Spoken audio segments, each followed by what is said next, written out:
राज्याचे मत्स्य आणि बंदरे मंत्री नितेश राणे यांची आमदार अमल महाडिकांनी मुंबई येथे भेट घेऊन कोल्हापूर जिल्ह्यातील मच्छीमार बांधवांसाठी आवश्यक असलेले दर्जेदार मत्स्यबीज उत्पादन, मत्स्यखाद्य, मत्स्यबीज संगोपन, मत्स्य संवर्धन, हंगामापूर्व व हंगामानंतरच्या पायाभूत सुविधा यांसाठी प्रधानमंत्री मत्स्य संपदा योजनेतील 100% केंद्र पुरस्कृत योजनेअंतर्गत एकात्मिक ॲक्वापार्क उभारणीसाठी निधी देण्याची विनंती आमदार अमल महाडिकांनी केली। या मागणीचा पाठपुरावा करण्याचे आश्वासन मंत्री नितेश राणे यांनी दिलं आहे। बाळ, फ्रीजमधून श्रीखंड काढ ना। आम्ही पूर्वी घरीच बनवायचो श्रीखंड, त्याची चवच वेगळी होती। आता काय सगळं रेडीमेड।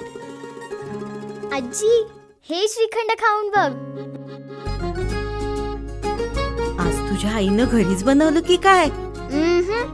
हे आहे गोकुळचं श्रीखंड। अगदी जिभेवर रेंगाळणारं। जिभेवरच नाही तर मनावरही रेंगाळणारं। गोकुळ श्रीखंड, मनावर रेंगाळणारं।